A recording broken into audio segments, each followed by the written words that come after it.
Here we are again, Paul. It's Episode 29. 29 of Wessex Ways. Let's roll the music.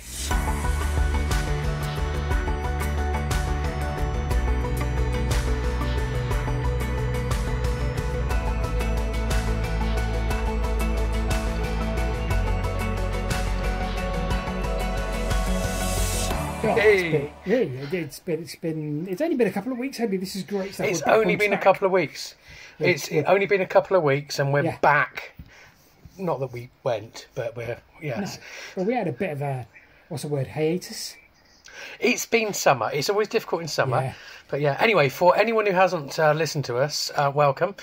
We talk about things and places and people, and in Paul's place, canals, railways, Roman roads and ditches in Wessex, the old Kingdom of Wessex, which is basically the south of England. So yeah. What have you been up to? Well, let's start with what have you been up to, Paul? What have I been up to? I've been out with a person I think you know, Guy Shrubsole. Oh, I do know him. Yeah, that's how you pronounce it.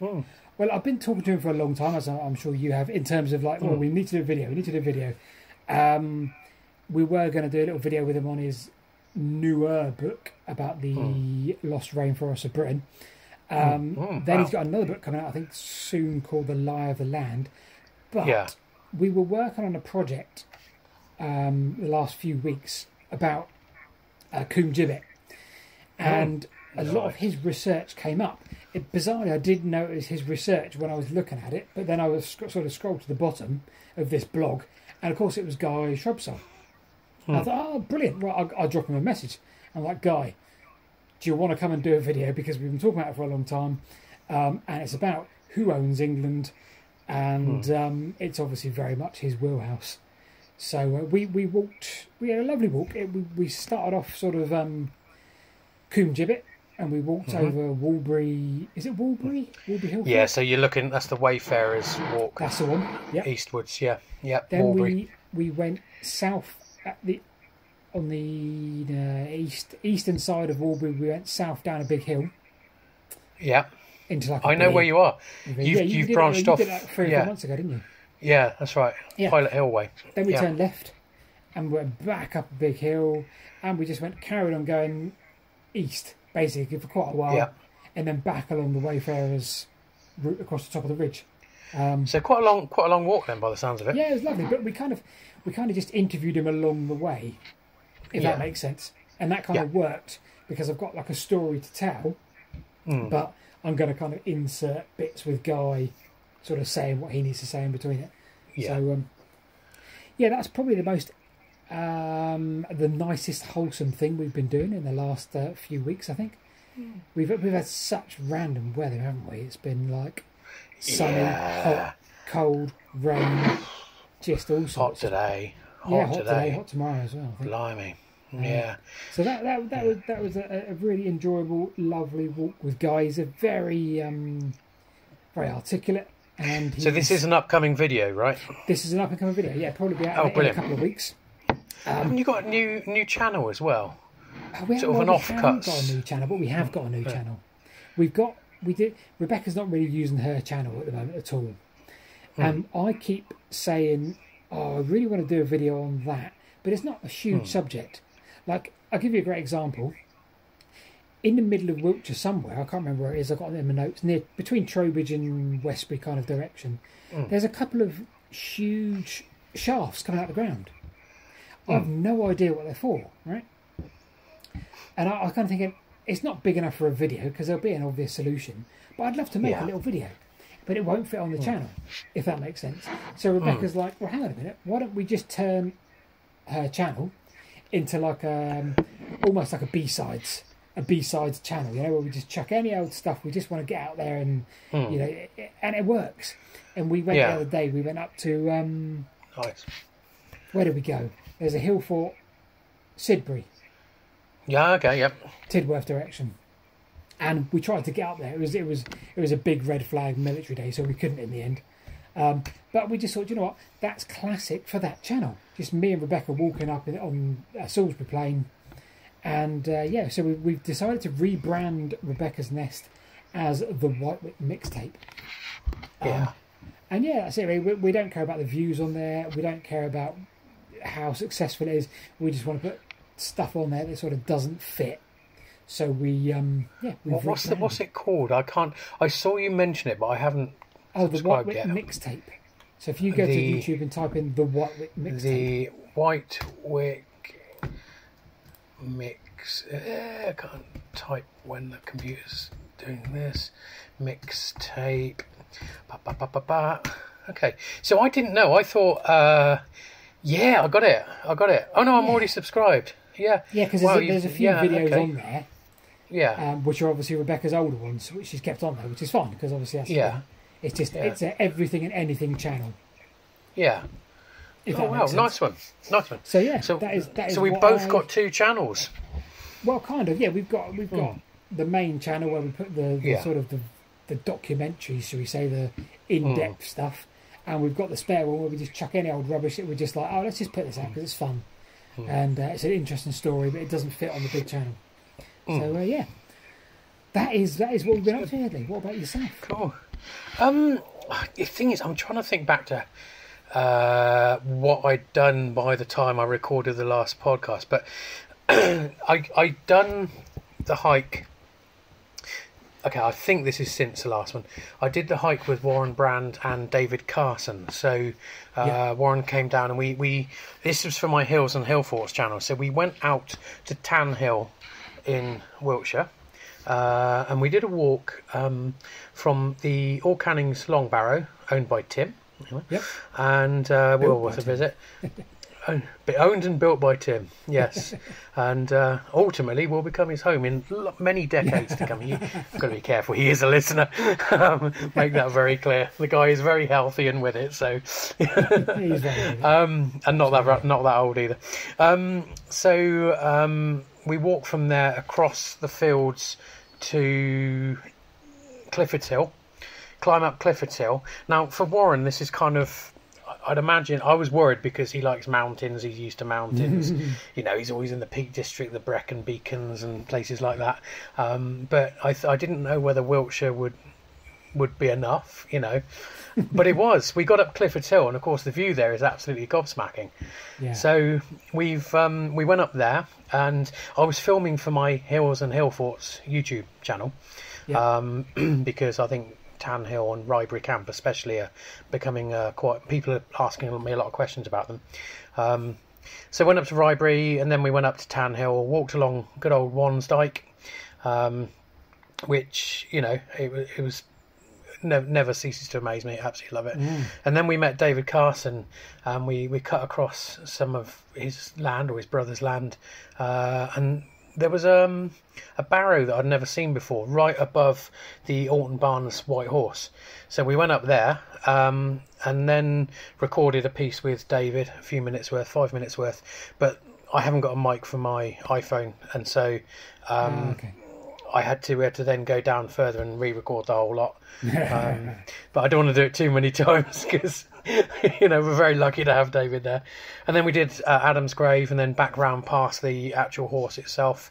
And then I cut the video off there because then we're just retracing steps on. But just amazing. I've been going there for years and years and years. And, it doesn't matter what I've done in between, gone mountains, whatever, go back there. It's just spectacular. It is just lovely. It's quintessential English rolling hillside, with farms and lanes, and it's just beautiful, absolutely beautiful. So we did that. Then Mrs. Thorneh and I went to Battle Proms at Blenheim Palace, and which was amazing. Then it was the time for the Uffington White Horse to be remodelled. So it's weird. I really wanted to see the before and after. Now I couldn't be there for the during with David Miles and Anna and everyone else because basically I was working and I couldn't get off work. So I sent the drone up before, published a picture, and then once they'd done it, I went back, sent the drone up again and had an after picture. Didn't take off from National Trust land, just to make it clear, anyone listening. Kept it within line of sight, etc. And I was imagining a huge difference, and there wasn't, because beforehand I was worried. Look, this thing is 3,500 years old. It's probably changed so many times over thousands of years, and the only change we've got documented is the last 100 years via photographs, and then we've got some artwork of it going back another 100 or so years, but we don't know how much artistic license there is in that, so you can't get an accurate depiction of it. So I was concerned that maybe the shape that we all know and love was going to be completely lost in this, but it wasn't. They I think from the middle of the horse downwards, they haven't really done a lot to it. It's just tied it up. From the neck upwards, looking at the before photos, the neck is almost non-existent, as are parts of the face and the ears, and strangely for a horse, the beak. Why a horse has a beak, I don't know. Maybe it's a cat. But what they've done is they've emboldened the lines around the face, the neck, the ears, and the front, hoofs, things, legs. And it looks really, really good. It looks absolutely fantastic. And just to sort of, clarify what they've done was the right thing. I was in Abingdon at the multi-storey car park, and the sign above it is the Uffington Horse. But the car park was built back in the 1970s, and the actual horse on it is from the 1970s. So to me, that's probably the most accurate depiction I can see of what it was like. Yeah. And sure enough, that's what it looks like now. It looks really, really good. So I've done a few things since then. So the main thing really is yet another camp. Cool. I had a friend from work, and I was going to be doing a solo camp in the Berkshire Downs. I'm not going to say exactly where, because not everywhere is campable. I have a few landowners who give me permission, but where I wanted to camp isn't in that area.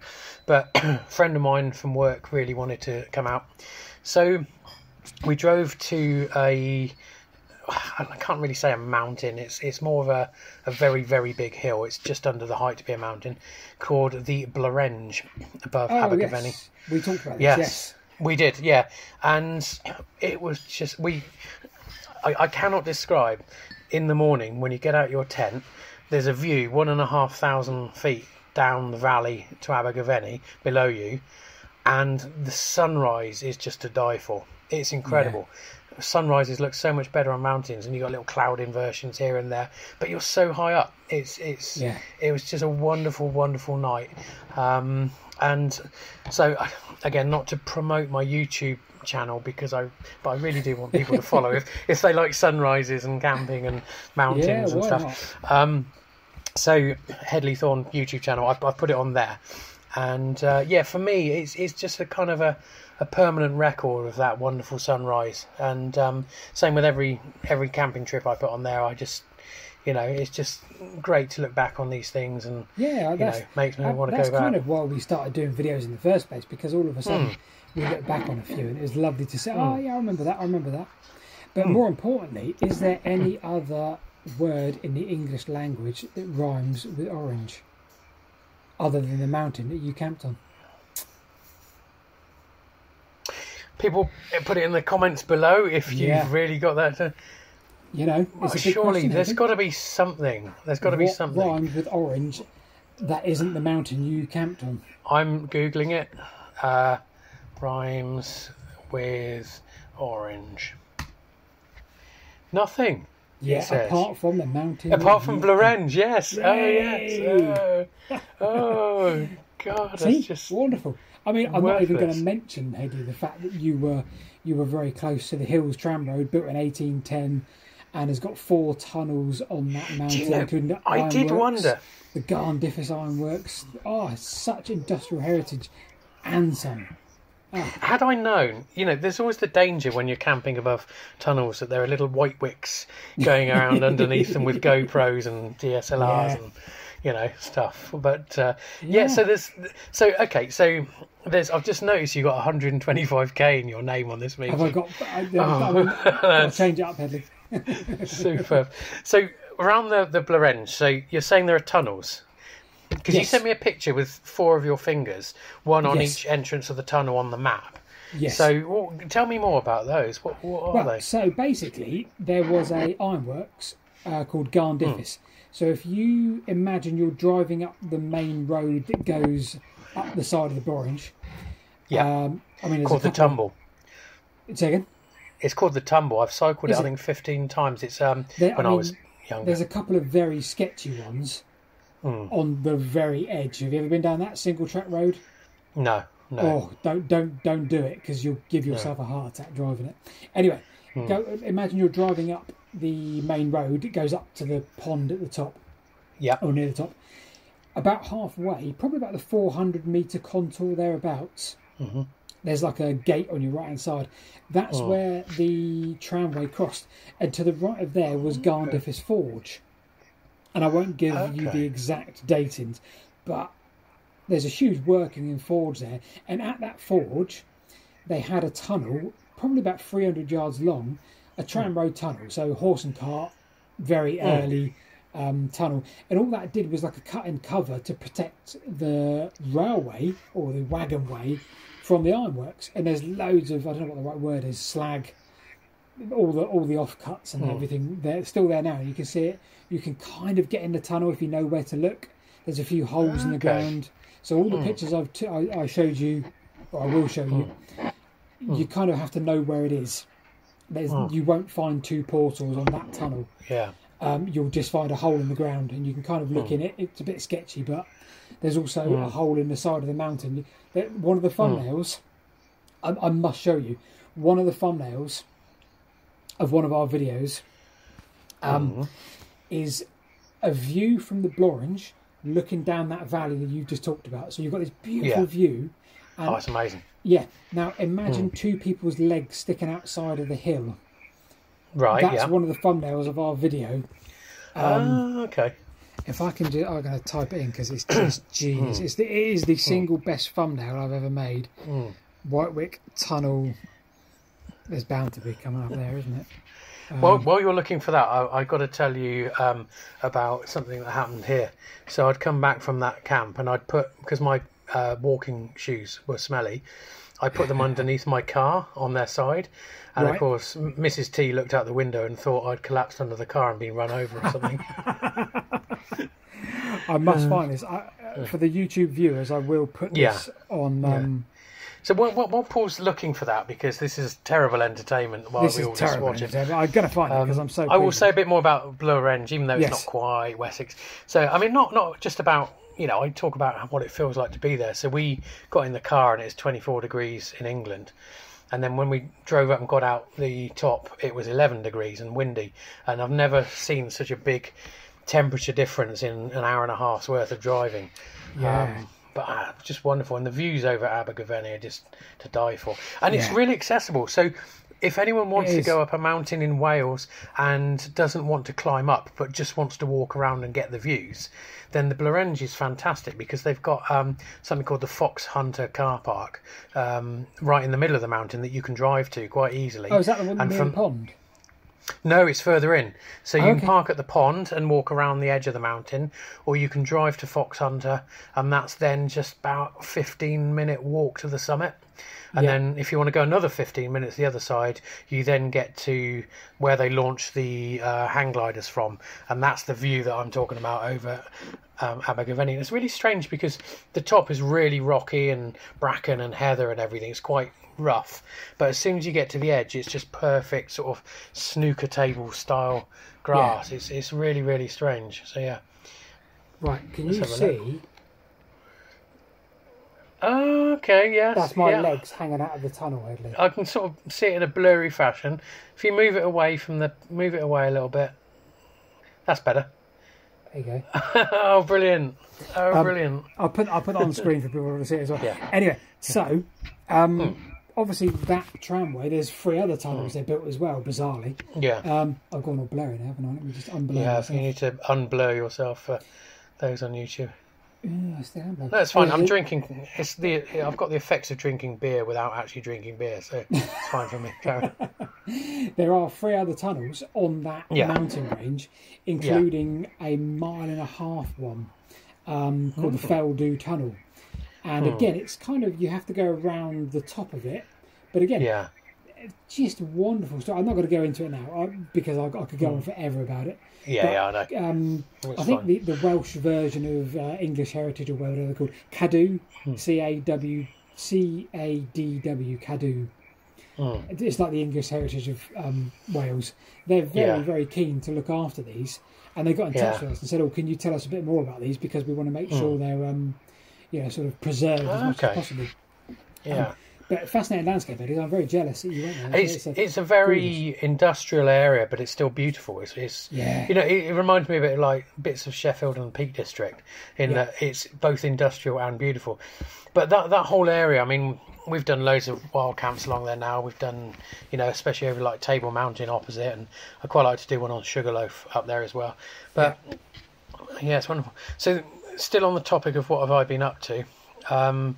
Did a couple of walks this week, so I've had a few days off work. Needed them. Just needed them. I won't go into any detail.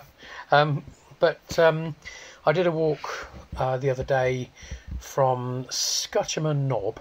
Always great. Oh, I know the place. Yeah, I know. Yeah, Scutcherman Knob. Which is how you pronounce it? Scutcherman Knob, I don't know. But it's on Cook Amsley Hill, above Harwell, and I walked from there over to Court Hill Cafe above Wantage and back again, and it's about 9 miles. Yeah, it's about 9 miles. And the other day it was fine. It was raining. It was a bit cold and everything. But Anna had a free day today, and so I said, "Oh, fancy a walk sort of thing?" She said, "Yeah," and she quite liked the look of that walk, so I did it again today. So I've done a fair few miles. But today I was absolutely, blowing out my backside. I was really, when we came back today, it was like 28, 29 degrees. Heat makes such a difference, doesn't it? Oh, what a difference. I had loads of water, I had loads of sun cream on, I had a hat, everything needed, but you just can't, I just really, towards the end of it, I was flagging. I was trying to pretend that I wasn't, but, but it's a lovely route. So you leave, Scutcherman Knob is kind of I think it's a bell barrow, but what's happened is, at some stage over the last few hundred years, the farmer has extracted a lot from the middle of it, so it's more like a horseshoe, surrounded by trees now. It's about elevation 208 metres high, I think. And then walk along towards the west, you've got, you get to the Lord Wantage Monument, which is a monument to, Lord Wantage. In fact, let me pull up some details. Let's get it right. Lord Wantage. Lord Wantage. So you can get to it from Chain Hill, so you can drive there from Wantage. So his real name was Robert Lloyd Lindsay Wantage, the first Baron of Wantage, and his Wikipedia says he was a British soldier, politician, philanthropist, benefactor to Wantage, and the first chairman and co-founder of the British National Society for Aid to the Sick and Wounded in War, which then obviously became the British Red Cross. So, so there's a monument to him up there, or as most people say it, a lavatory stop. Let's be honest. It's in the middle of nowhere. And then we went on to Court Hill. Now, again, Court Hill is wonderful. So I'm not trying to promote it because they're not paying us and they probably don't know about us, but they know my face there because I'm always there. But just off the Ridgeway, there's Court Hill. I think it used to be a YMCA. It's now a cafe and a lodge, or YHA. Okay. And there's a lovely beechwood there that you can go, and they own this beechwood, and the views down through the beech trees down to the Vale of the White Horse, absolutely stunning. And the cafe itself's nice. It's like an old barn sort of thing, and you just go in. I wouldn't say it's cheap or expensive. It's kind of what you'd expect price wise. But, it's nice. They used to have a little room called the Ridgeway Room, and you'd eat and drink in there. And it had a mural of the Ridgeway going all the way around the outside. Okay. But that shut during COVID. And when they reopened, they had more people visiting. So they've got like a converted barn now they use instead, which is, it's not in my opinion, not quite as nice, but it's still very nice. You know. Yeah, well, it's still good. It's there. It's there. It's brilliant. Yeah, yeah, and it's about the only on the sort of the middle ridgeway. In fact, the middle and in fact, the whole ridgeway from across the North Wessex Downs. It's the only place to stop and eat and drink really that's near the ridgeway. Yeah. I think you've got an Indian restaurant down near Liddington somewhere, but I don't think when you're caked in mud with mountain bikes and that, it's not really the place to go, is it? Yeah, no. Yeah. But I love Court Hill, and then walk back again. But on the way back this time, I was just really struggling. I'll be honest with you, really struggling. So so we've got 2 more wild camps lined up, maybe 3. So 2 with Warren. Stretching into winter now. So we found a little place on a ledge near the top of a mountain. Why do I do this? That looks perfect for sub-zero temperatures. I can't wait. And then we may dabble in Warren goes there all the time and he has done for decades, but we may go to may break my Peak District virginity and go up there and stick a tent up there somewhere, and then maybe 1 or 2 other places. So I'm really enjoying it at the moment, and I like making the YouTube videos out the back of it. Even just from my own record. But it's good fun. Good. That's what I've been up to. Cool. Right, we're making this a short podcast, Hedley, so let's let everybody into the secret of how we're planning. We've got, I reckon, 22 minutes left of this podcast, right? That's a complete guess. I'm going to talk for 7 minutes maximum on my little waffle. And then we'll do treasure hunt, and then treasure hunt. Your subject has got 13 minutes. Can we do that? Yeah, I'll be well under that. In fact, I think. Yeah, we'll just make it very brief today.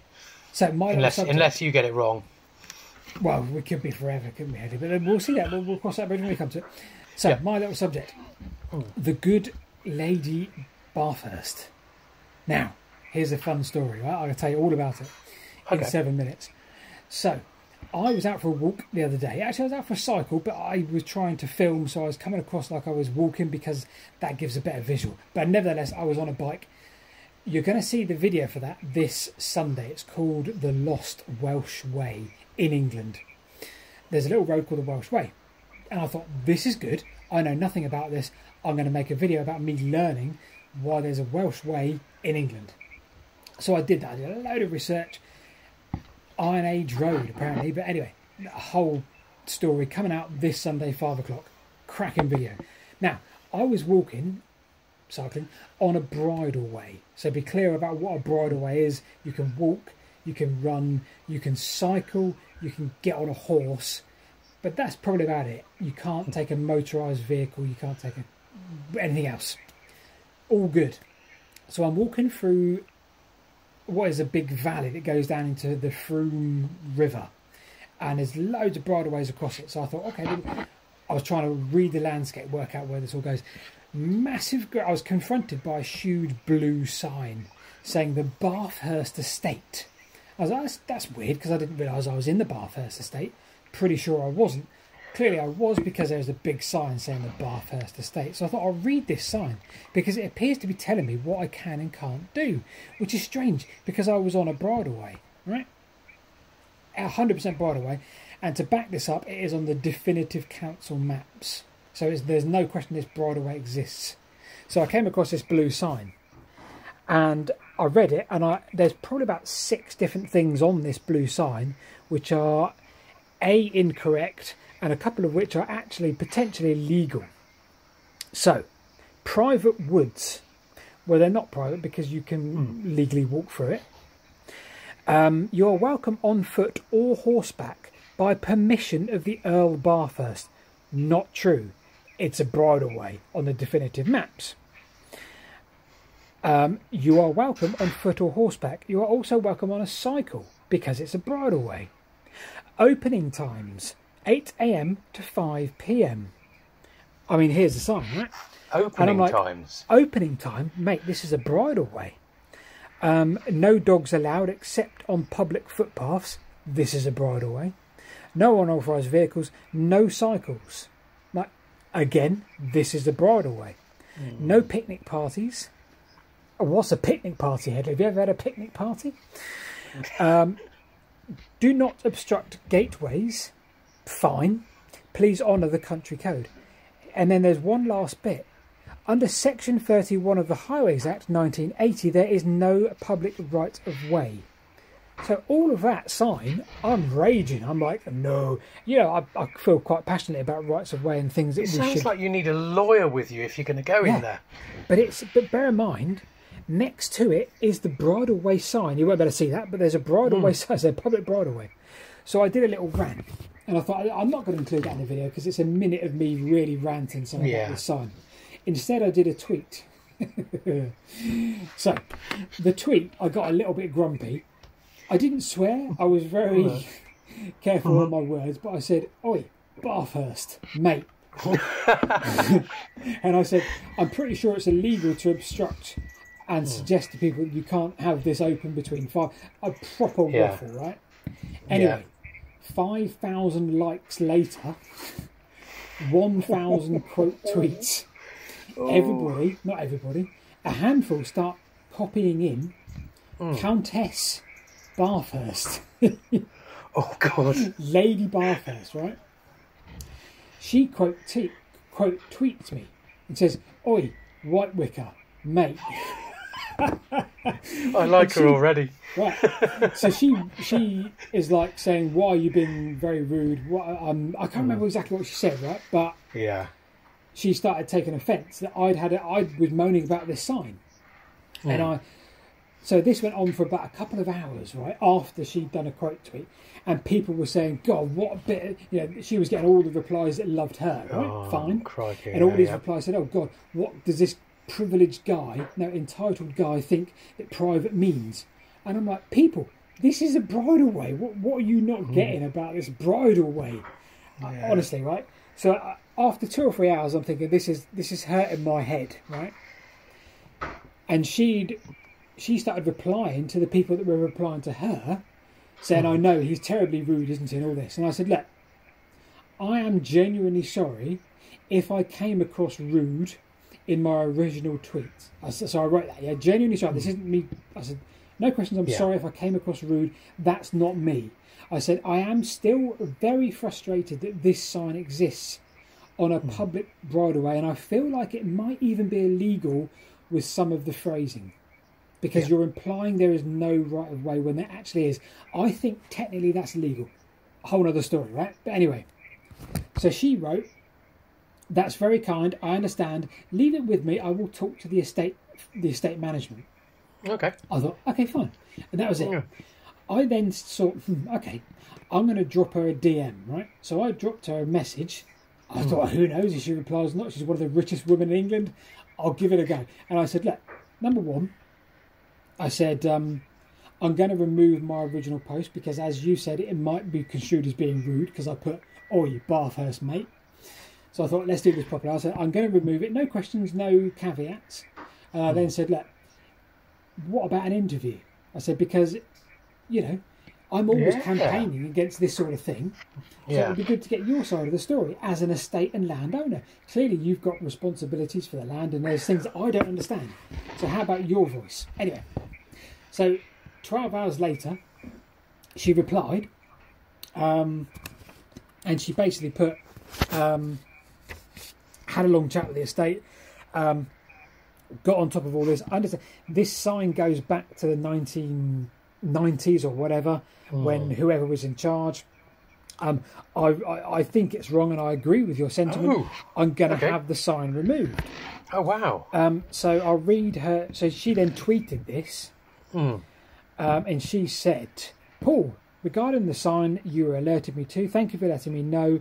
To be fair, it was about as old as the hills, and was my late father-in-law's era, buried off the beaten track, and it had been forgotten about, and it should not be there. And to the best of my knowledge, it is headed for the bonfire. You are very right. Bridleways should not be restricted, and exist mainly outside of our parkland. We do try our best, but sometimes we get things wrong." Wow. Perfect. So I said, I quote tweeted her and said, "A quick acknowledgement that Lady Bathurst had instructed the estate to remove the sign with misleading information. Happy days, thank you." And again, I've got 1,000 likes on that with people going, what a wonderfully British way of going about things. This is marvellous.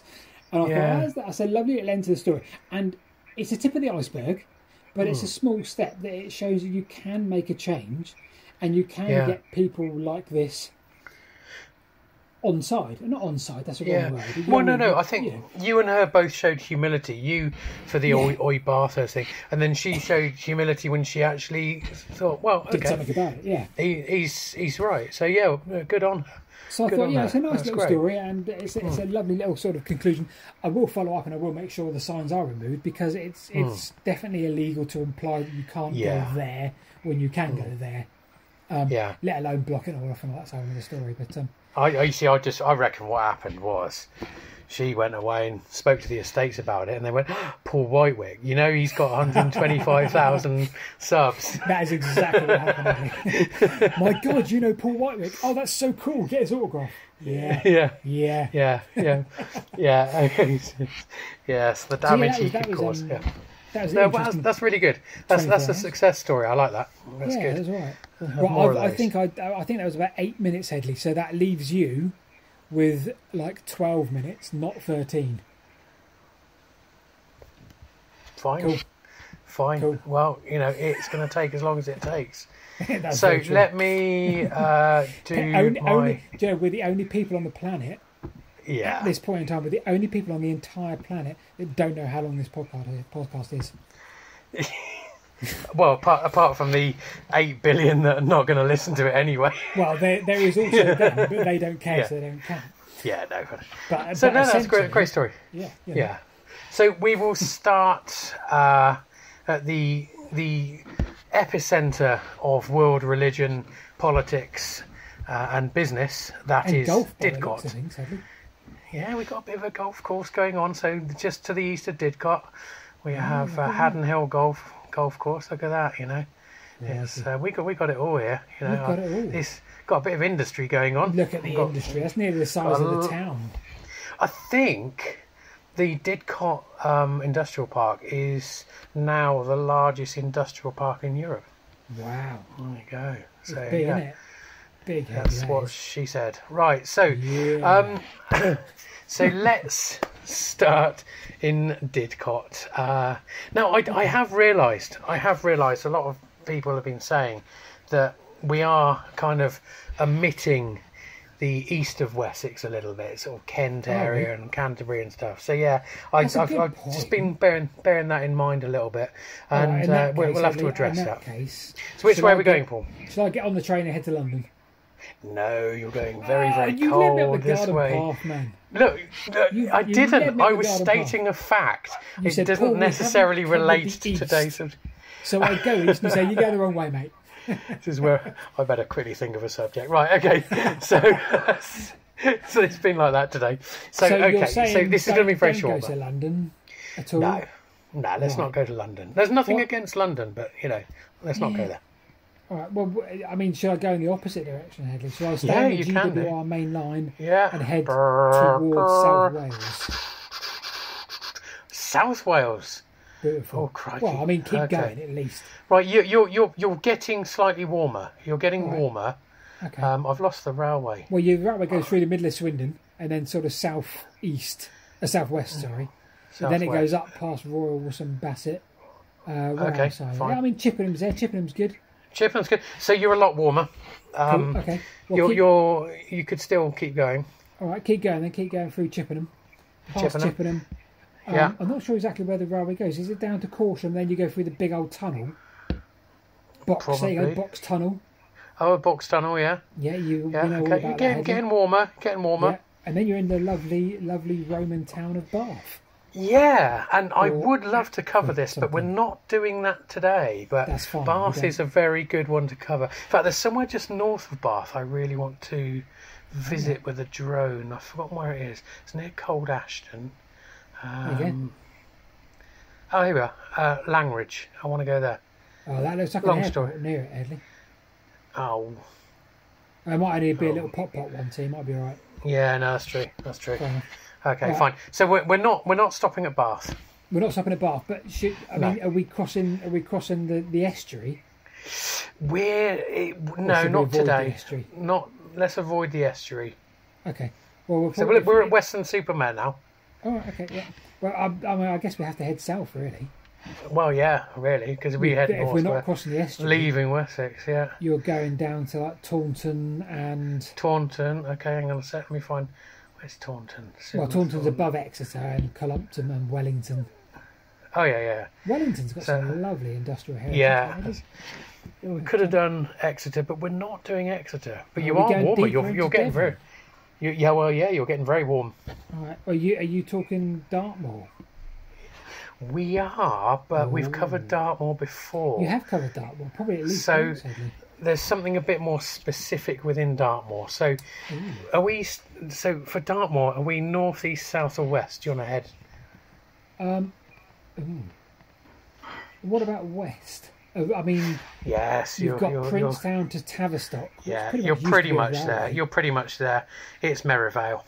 Oh, very nice, Merivale. So, Merivale, and again, just to sound like a broken record, this is the only place in England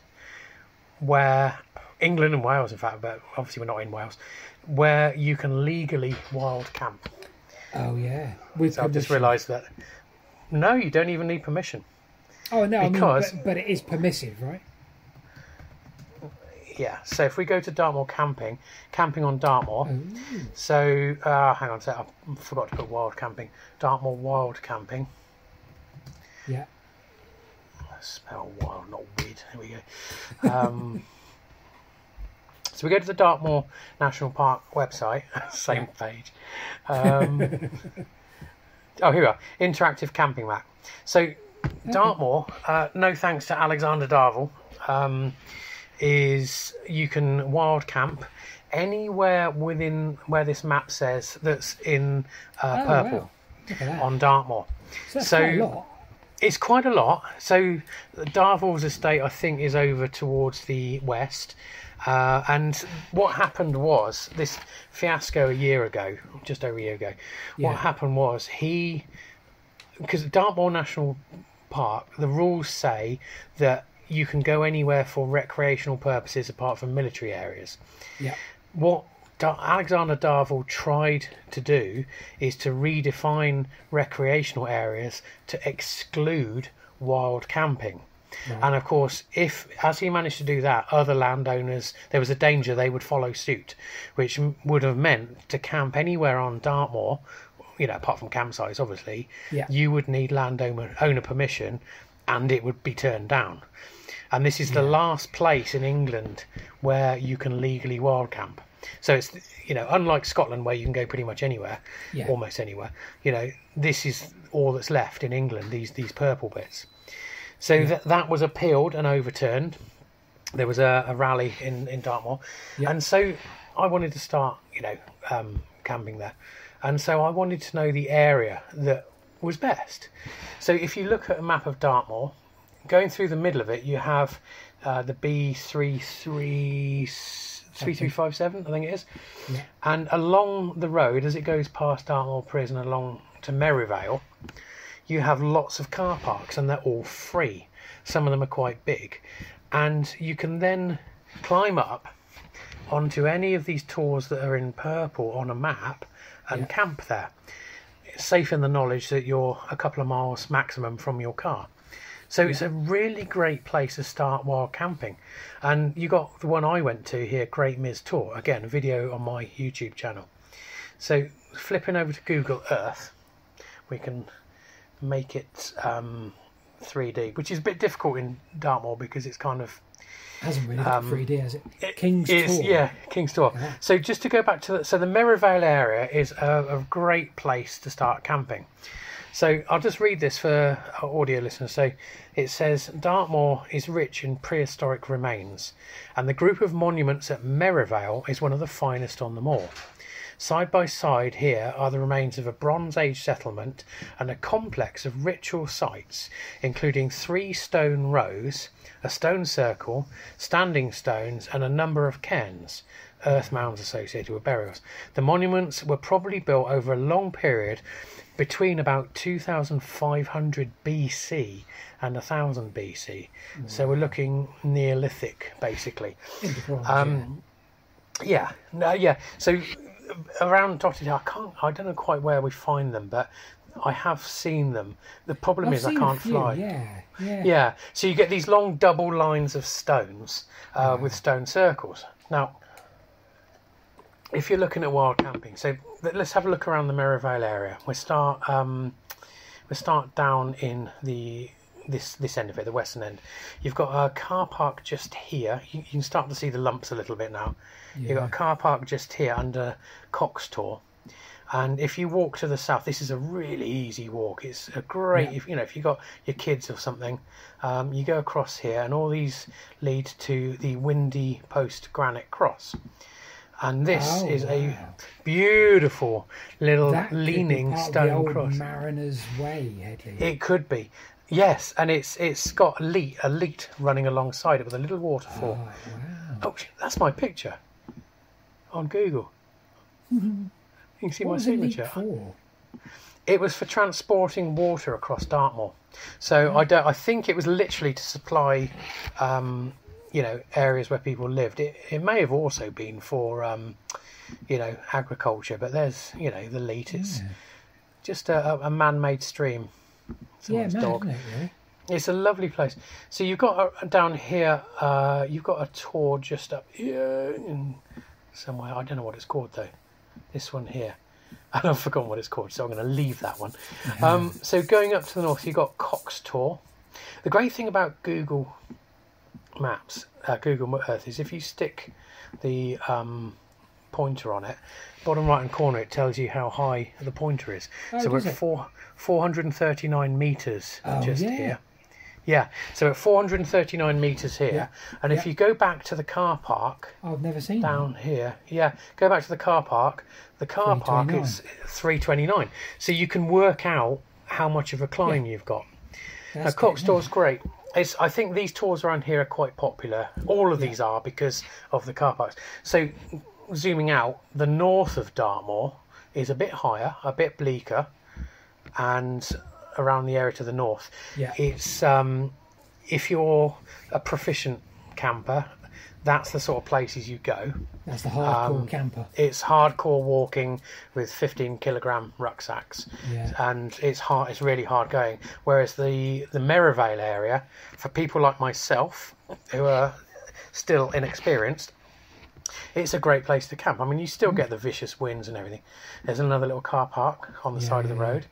And of course, this is all up on a high plateau. If you sort of look round to the west, you can see how the ground drops away. And then further on, you've got Plymouth and the sea to the south. Yeah, exactly. So here's 3 fantastic tours. In fact, there's 4. This little stone bit here is also a tour. So you've got this pile of stones is Little Staple Tour. Now, it's not great for camping by the looks of it. It's kind of a bit steep. The stones aren't very high. So because Dartmoor is so exposed, you want to pitch with your tent basically away from the wind. So this would be absolutely useless. Then you've got Lower Staple Tour, I think it is, just here, which is very rocky. But then you get up to Great Staple Tour and Roost Tour. So the one in the background is Roost Tour, the one nearest is Staple Tour. And if I go to hang on a sec, I'm going to bring this down. Bear with me, I need to do this. Okay, so if we go to Great Staple Tour, it's a great one to start, and go to images. It's lots of piles of rocks like that. Isn't that beautiful? Isn't that just stunning? Imagine putting a little tent just in here somewhere. So Great Staple Tour is a bit higher, I think 445 metres. Absolutely wonderful. And then you've got a little river valley, and you've got the only building in the area, which is the Merivale. Is it the Merivale Inn? I can't remember. Just down here. Oh, there's a farm as well. Merivale Inn. So now we'll head out a bit further east. So we zoom out. So Great Staple Tour and everything we've just visited is on the left. Over here you've got King's Tour. So serving this side, there's another leak. Yeah, that's a railway, Hedley, by the way. Oh, railway. So yeah. See that line around King's Tour? Yeah. Oh, that's a railway. That's a railway. Oh, King fantastic. Tor had a railway station. Really? Yep. For walkers then. and people like us that would go out and explore places. They literally had a railway station. It is one of the most remote. Oh, wow. Princetown down to Tavistock with a line, and that's the line. Ah, brilliant. So King's Tor, I think it's nice. Let me just get rid of that. It's I wouldn't say it's spectacular, but it's nice. You know, you've got a little tree sticking up there. It's quite nice. King's Tor is a great place, and there's lots of shelter to camp as well. And that's served from the Four Winds car park.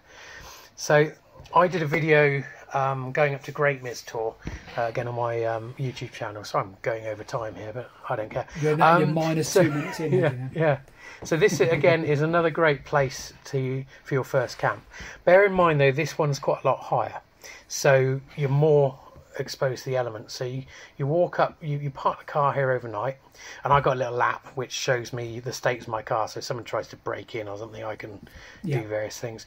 You walk up here, bearing in mind you'll have heavy rucksacks. And what you've got on the right here, this lighter patch on the right, is the MOD training zone. Okay. So then you're just outside of it. Yeah. And it says Crocken Tor on here, which I think is another name for it, but this is actually Great Mis Tor.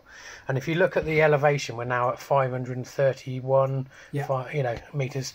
I think it goes up to 538 or something. But Great Mis Tor is absolutely gorgeous. So if I go to Great Mis Tor, I should be using my own photos, but it's easier. Great Mis Tor is much higher up. It's beautiful. It's really, really beautiful. That's what it looks like from far away. So you can see it's quite high.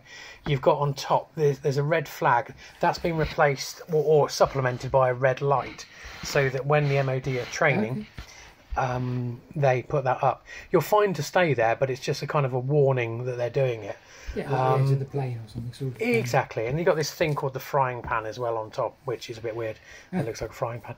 But when we were camping there, I mean, we were in the clouds the whole time, unfortunately. Right. So we didn't actually have any